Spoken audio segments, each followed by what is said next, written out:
Amén. Y leemos en Hebreos capítulo 5, versículo del 7 al 9.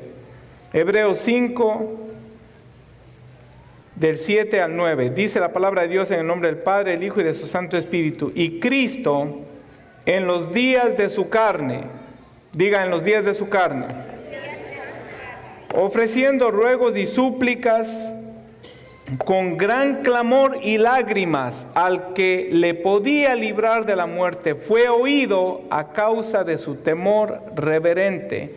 Y aunque era hijo, por lo que padeció, aprendió la obediencia, y habiendo sido perfeccionado, vino a ser autor de eterna salvación para todos los que le obedecen. Padre, te damos gracias por tu palabra, Señor, que es viva y es eterna, Dios mío. En esta hora, Señor, habla a nuestros corazones. Habla a nuestros corazones, Señor, en el nombre de Jesús. Amén. Amén. Puede tomar asiento. Hemos invertido un poquito el orden del culto. Vamos a tener la Santa Cena al final. Y el día de hoy quiero hablar sobre la anatomía de la tentación. Y voy a avanzar rapidito, así es que tenga bolígrafo a mano. Tenemos que avanzar a propósito rápido el día de hoy. En la noche va a haber una función especial aquí en la iglesia y tenemos que estar fuera del edificio temprano, ya que tienen que prepararlo para la noche. La anatomía de la tentación. Marcos Witt escribió una canción llamada Tentación hace muchos años, y dice la letra: existe una pasión dentro del corazón buscando mi destrucción. La pasión obviamente no es de él, sino es la pasión de la fuerza del pecado. Existe una pasión dentro de mi corazón buscando mi destrucción, se llama tentación. La guerra que hay en mí destruye mi sentir. Necesito distinguir al enemigo, tentación. Oh Dios, ya no hallo qué hacer. Mi Dios, ayúdame a vencer la tentación. Existe el bien y el mal, la prueba es final. Yo tengo que escoger cuál será la solución. Se ha vuelto una obsesión y urge una decisión. Yo tengo que saber qué hacer con la tentación. Y luego después, al final de la canción dice: gracias sean dadas a Jesús, que es Dios. Mía es la victoria que Él me dio. Yo venceré la tentación. Hay círculos cristianos en los que no se quiere hablar o no se quiere mencionar esta palabra y este concepto. La anatomía quiere decir disectar, ver cuáles son los componentes de la tentación y cómo podemos ser librados de ella. Le hice repetir a usted que Jesucristo en los días de su carne, ¿cuántos están habitando en un cuerpo de carne todavía? Todos, ¿verdad? Cristo en los días de su carne, ofreciendo ruegos y súplicas con gran clamor y lágrimas al que le podía librar de la muerte, fue oído a causa de su temor reverente. Usted y yo estamos en una naturaleza pecaminosa, todavía habitamos en ella, pero hemos sido empoderados por la unción del Espíritu Santo para ayudarnos a prevalecer. Hay una ilustración muy práctica para este tema. Pancho es el personaje de la ilustración. Se crió en el circo y su sueño era el ser equilibrista.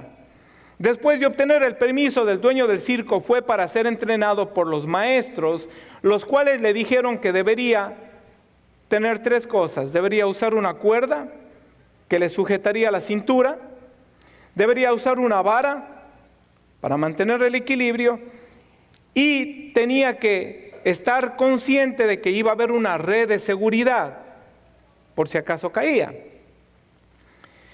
Pancho desistió argumentando que él había vivido toda su vida en el circo y él sabía cómo hacer las cosas, que él podía hacerlo sin necesidad de ninguna de estas medidas de seguridad que ellos querían que él usara.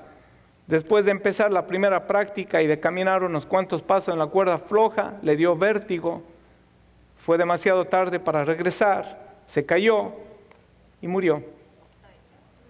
Es una ilustración, no se ponga triste. Pero usted y yo somos llamados a orar, hermano, y Jesús nos dio el ejemplo. Somos llamados a orar para poder vencer la tentación. Jesucristo tuvo que orar en los días de su carne. Tentación quiere decir poner a prueba, poner en medio de una adversidad, ser llevado a los límites. También quiere decir ser escudriñado, ser examinado. O también quiere decir ser traspasado. O sea, cuando hablo tentación, no solamente hay un concepto de pecado.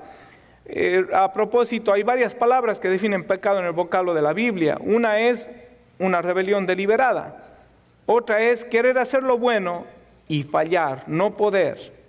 Otra es hacer lo mejor que usted pueda, no solamente querer hacer lo bueno, sino poner todas sus habilidades para dar en el blanco y fallar. Entonces, nosotros no practicamos el pecado, pero vivimos en una naturaleza caída. Y van a venir pruebas, van a venir escrutinios de parte del enemigo, van a venir acusaciones de parte del enemigo, y que van a ser presentadas como tentación. Y vuelvo a decir, no estoy hablando de un pecado en particular, no estoy hablando de promiscuidad sexual, de robo, de un asesinato, de droga, no. Estoy hablando en términos generales cuando le fallamos a Dios. Entonces, primero tenemos que examinar cuál es la fuente. La fuente, Santiago 1:13 nos dice claramente, cuando alguno es tentado, no diga que es tentado de parte de Dios, porque Dios no puede ser tentado por el mal, ni Él tienta a nadie, sino que cada uno es tentado cuando de su propia concupiscencia es atraído y seducido. Y déjeme decirle que Satanás es el maestro del engaño, es el maestro de la seducción. Él no le va a presentar a usted las consecuencias. Él le va a presentar a usted una actitud sin consecuencias. Entonces, somos atraídos, somos seducidos. Entonces dice el versículo 15, la concupiscencia, después de que ha concebido, da a luz el pecado, y el pecado siendo consumado, da a luz muerte. Ser tentado no es pecado. Ser tentado no es pecado. Y todos estamos hechos del mismo material. Todos somos descendientes de Adán. Comenzamos diciendo el culto el día de hoy que la Biblia establece que por la desobediencia de un hombre la muerte incurrió a todo ser humano. Pero asimismo por la obediencia de un hombre la vida eterna.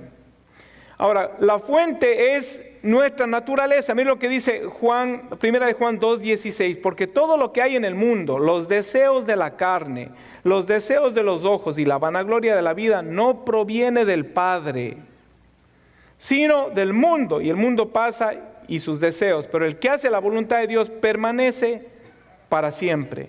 Ahora, esta concupiscencia de la carne o esta puerta de la tentación se centra mayormente en el yo, en el ego humano, satisfacer la supervivencia del yo. Habla del deseo de la carne. El deseo de la carne, algunos comentaristas establecen que tiene que ver con vicios de estupefacientes, de droga, de alcohol. Y entre paréntesis voy a hacer un comentario, y otro día hablamos de eso más profundo. Un pastor que muchos de ustedes conocen, que ha venido a predicar aquí, o a lo mejor le llamo a él a que venga a predicar y así yo me quedo libre de culpa. Pero dice, en mi iglesia hay un montón de drogadictos, dice. Y no en recuperación, sino que personas que se han dejado llevar por el uso de drogas. Entonces necesitan 2 pastillas para dormir, 1 para levantarse, 3 para el colesterol, 2 para los triglicéridos y etcétera. Entonces toman 17 pastillas al día, 20 pastillas al día. Bueno, dije que era un paréntesis, ¿verdad? Ok. Entonces, pasiones carnales desordenadas. Escuche esta palabra. Escuche. Glotonerías. La Biblia habla de glotonerías, ¿verdad que sí? Deseos de la carne. Eva fue tentada a través del deseo de la carne. Vio el fruto que era bueno para comer, para satisfacer su ego. Jesús también fue tentado a través de esta puerta. Le dijeron en Lucas capítulo 4, el diablo, ¿verdad? Le dijo también en Mateo capítulo 4, si eres el Hijo de Dios, di que estas piedras se conviertan en pan. Satisface tu necesidad, cuídate a ti mismo. Y tenemos que cuidarnos a nosotros mismos. Pero en este caso, el deseo de la carne nos habla de una pasión desordenada, pasiones carnales desordenadas. Las piedras eran tipo de tropiezo, el pan es tipo de sustento propio, ¿no? Usted está supuesto a sustentarse usted mismo, pero cuando usted quiere poner a prueba a Dios para su satisfacción propia, entonces está mal. Está mal. Los deseos de los ojos, codicias y pasiones desordenadas de posesiones materiales, la vanidad, el materialismo. Eva vio que era agradable a los ojos, la fruta era buena para comer y era agradable a los ojos. Entonces esa es la otra puerta, ¿no? El deseo de la carne, el deseo de los ojos. A Jesús también se le mostró y se le ofrecieron los reinos del mundo y su gloria. Nos entra el desafío de probar nuestra espiritualidad. Le dijeron a Jesús, mira esos reinos, mira los reinos del mundo.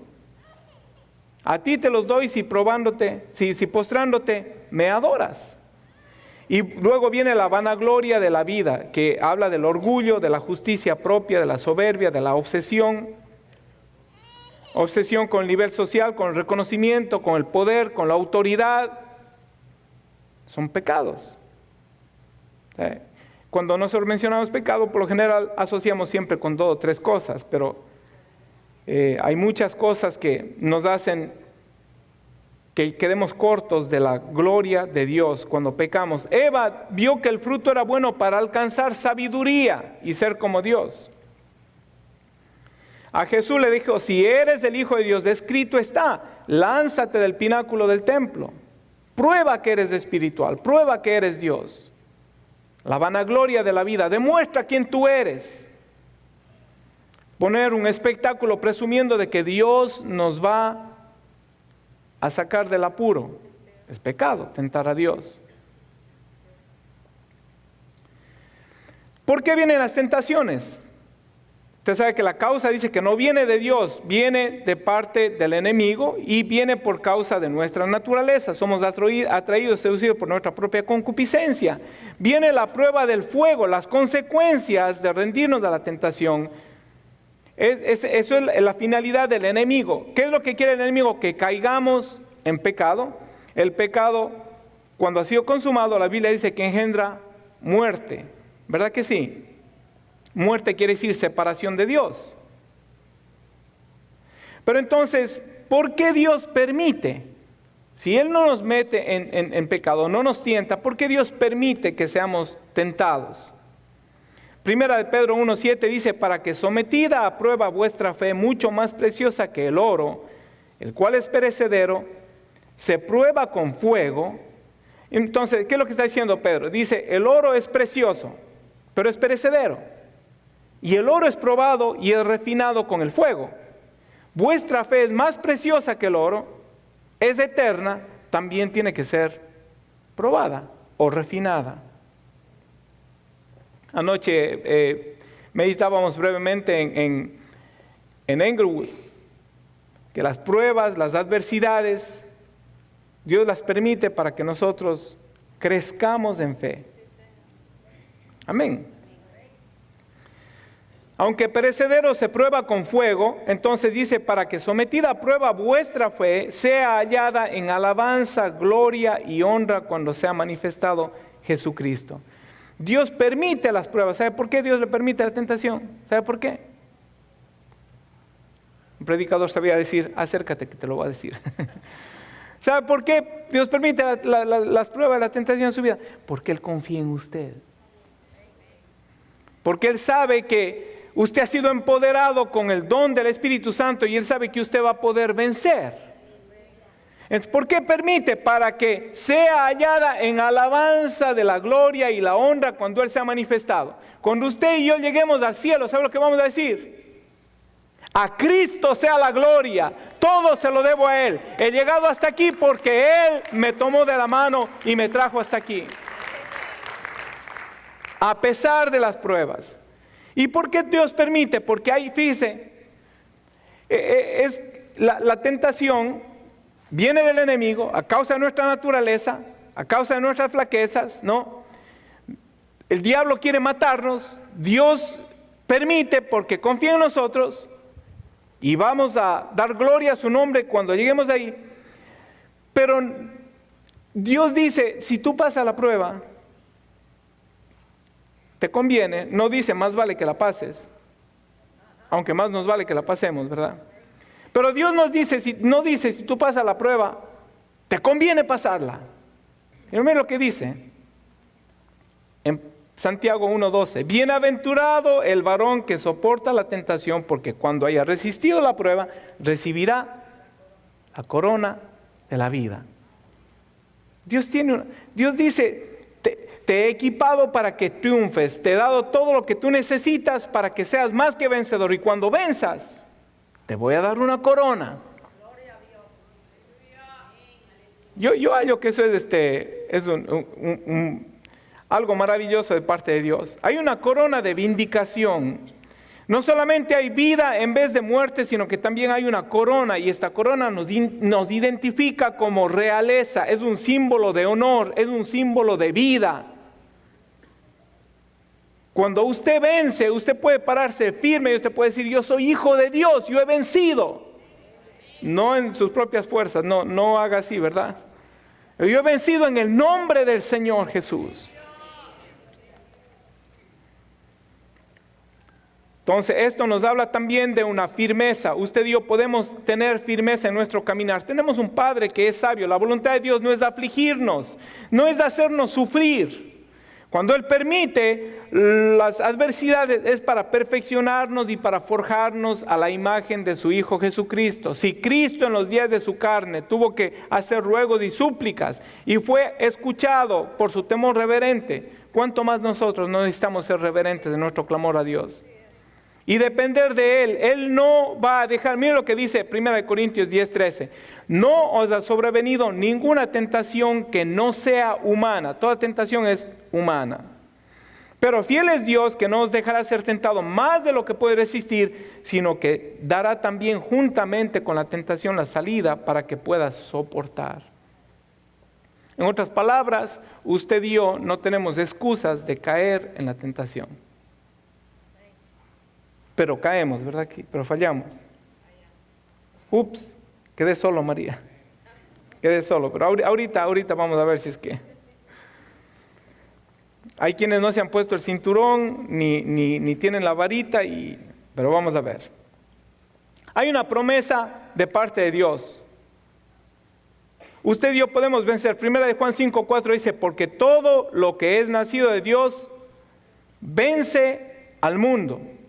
Para aclaración, no dice todo el que es nacido de Dios o toda la que es nacida de Dios, sino dice todo lo que es nacido de Dios. Usted vence la tentación y usted vence al mundo en el Espíritu. El Espíritu es nacido de Dios. Hemos nacido de nuevo en el Espíritu. Somos santificados en el Espíritu. El proceso de la santificación de nuestra alma dura toda la vida. Pero lo que es nacido de Dios vence al mundo. Esta es la victoria que ha vencido al mundo, nuestra fe. ¿Quién es el que vence al mundo? Sino el que cree que Jesús es el Hijo de Dios. El que cree que Jesús es el Hijo de Dios es engendrado, dice la Biblia, todo el que creyere en su nombre se le ha dado potestad de ser hecho Hijo de Dios. ¿Verdad que sí? Y somos engendrados por voluntad de Dios, una nueva naturaleza que sí puede vencer al mundo. El Espíritu. En el Espíritu nosotros vencemos al mundo. Y como si esto fuera poco, también tenemos quien nos socorre. Hebreos 4:15 dice, porque no tenemos un sumo sacerdote que no pueda compadecerse en nuestras debilidades, sino uno que fue tentado en todo, según nuestra semejanza, pero sin pecado. Y mire la invitación, acerquémonos pues confiadamente al trono de la gracia para alcanzar misericordia y hallar gracia para el oportuno socorro. Cristo pagó el precio con su muerte, con su sangre, para abrir un camino amplio al trono de la gracia. Al trono de la gracia. Fíjense que alcanzamos misericordia para llegar al trono de la gracia. Para recibir el favor que no merecemos, porque fallamos. Y cualquiera diría, si fallan después de haber conocido la verdad, entonces... Pero la Biblia dice, hay misericordia y hay un trono de gracia. Y la Biblia dice, acércate confiadamente al trono de la gracia. Hebreos 2:18, pues en cuanto él mismo padeció siendo tentado, es poderoso para socorrer a los que son tentados. Hablamos de la cuerda que Panchito rehusó, de la vara que no quiso usar y de la malla o la red que no quiso que pusieran debajo de él. Y he hecho una tipología bien simple. La cuerda es la oración. La oración. Usted va a necesitar una cuerda que le mantenga conectado con el cielo, que no le permita caer cuando usted resbala, cuando a usted le da vértigo. Esa cuerda es la oración. No en vano Jesús dijo en Mateo 26:41, velad y orad para que no entréis en tentación. Mira lo que dijo Jesús. El espíritu, la verdad, está dispuesto, pero la carne es débil. Entonces, ¿cómo vencemos la tentación? Si usted va a caminar la cuerda floja de la vida, porque la vida es una cuerda floja,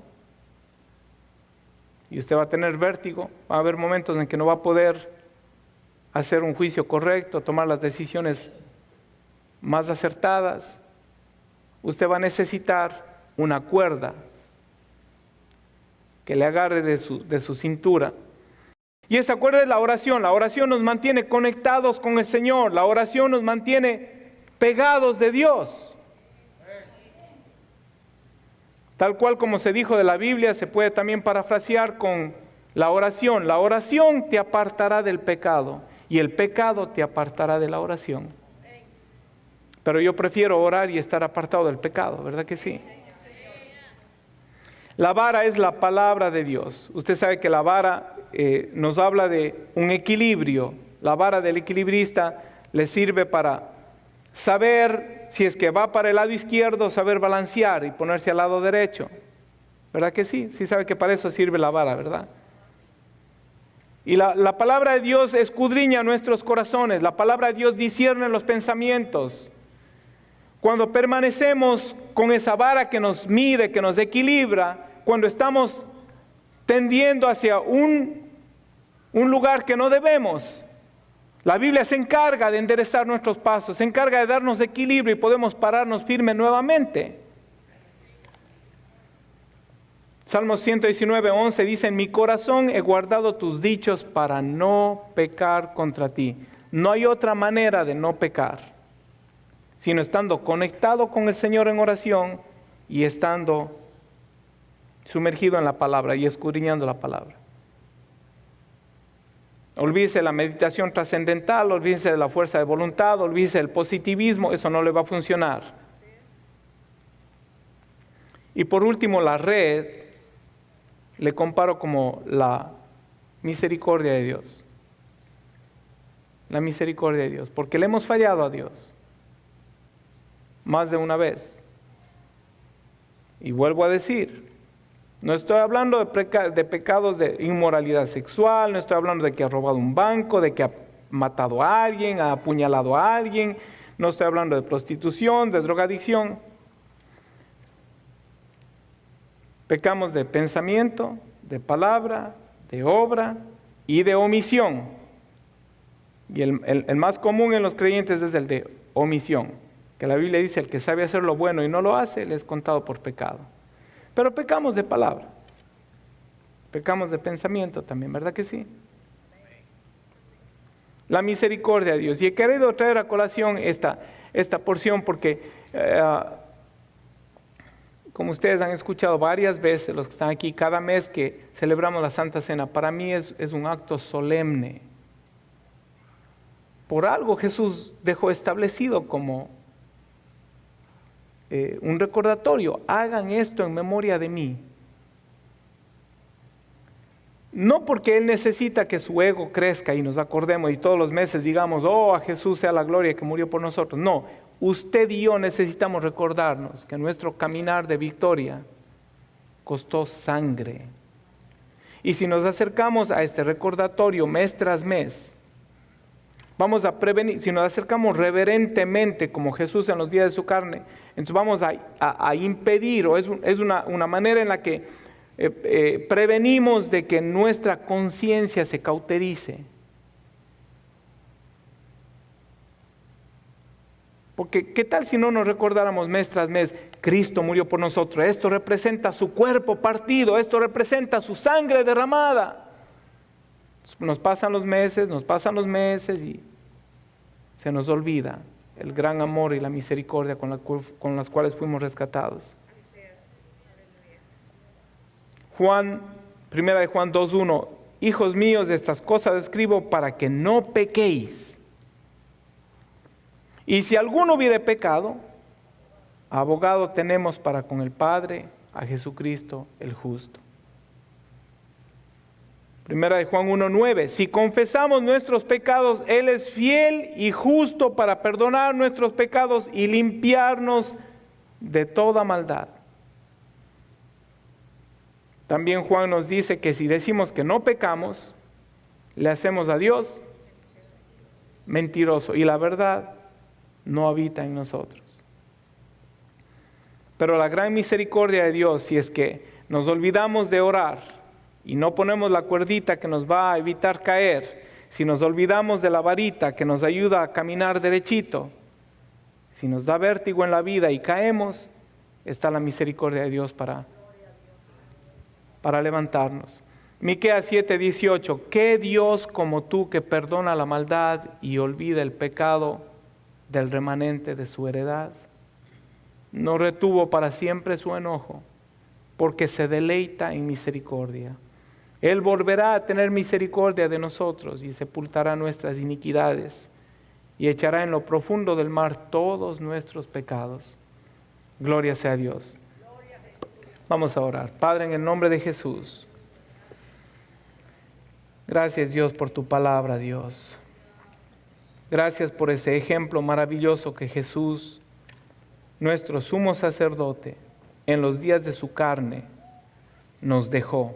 Este ejemplo de que con gran clamor y súplica a ti que lo podrías librar de la muerte, fue escuchado por su temor reverente. Ayúdanos, Señor, a ser reverentes ante ti, Dios mío. Que tu santidad día a día, y especialmente el día de hoy, nos confronte, que tu santidad, Señor, nos haga recordar que fuimos sacados de un lodo cenagoso, de un pozo de desesperación, fuimos hechos libres de las cadenas del pecado. Nos enseñorea ahora de nosotros, pero nuestra naturaleza tiende, Señor, a ser atraída por las maquinaciones del enemigo. Y a veces fallamos. En este día hemos recordado, Señor, que tú nos has provisto de una salida y no nos dejarás ser tentados más allá de lo que podemos resistir. Al acercarnos y al participar de estos elementos que representan el cuerpo y la sangre de Cristo, esta ordenanza que dejaste tú, Señor Jesús, hace 2000 años. Queremos hacerlo, Dios mío, con temor y temblor, con reverencia. Y por eso te pedimos perdón. Perdónanos, Señor, si es que hemos dejado que nuestros pensamientos divaguen más allá de lo que debían. Perdónanos, Señor, si nuestras palabras fueron hirientes en vez de ser medicina. Perdona si nuestras palabras destruyeron en vez de edificar. Perdona si nuestras obras y nuestras actitudes no fueron las correctas y reaccionamos mal, menospreciando posiblemente a nuestros seres queridos. Y sobre todo te pedimos que nos perdones, Dios mío, si hemos dejado de orar, si hemos dejado de buscar tu rostro, si hemos dejado de darle la importancia a tu palabra.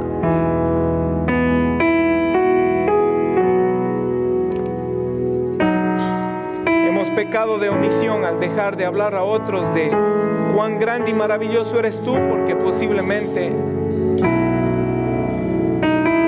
te hemos perdido de vista en el afán de nuestro diario vivir. Y gracias, Señor, por que tú estableciste esta ceremonia santa. Y tomamos este día, Señor, para recordar y reconocer que necesitamos de ti en nuestro diario caminar, cada minuto y cada segundo de nuestra existencia. Que recordemos el precio que costó tu cuerpo, Señor, hecho pedazos, Dios mío, ofrecido voluntariamente, y tu sangre derramada hasta la última gota. Estamos en pie por ese sacrificio eterno. Que no tengamos en poco, que no nos olvidemos, que recordemos siempre ese amor maravilloso y tornemos y volquemos nuestro corazón a corresponderte con ese primer amor que un día fue manifestado, Señor, cuando fuimos vislumbrados por tu gloria. Quita de nuestro corazón toda tibieza. Queremos ser santos. Límpianos en esta hora una vez más. En tu gracia y misericordia, Señor, acudimos a ese trono para decir: perdónanos. Y danos el coraje para pedir perdón a aquellos que hemos ofendido. Y danos la valentía, Señor, para perdonar, para pedir perdón y para perdonar. Y ayúdanos a vivir la ley del perdón, la ley del reino. En el nombre de Jesús, los que están de acuerdo dicen amén.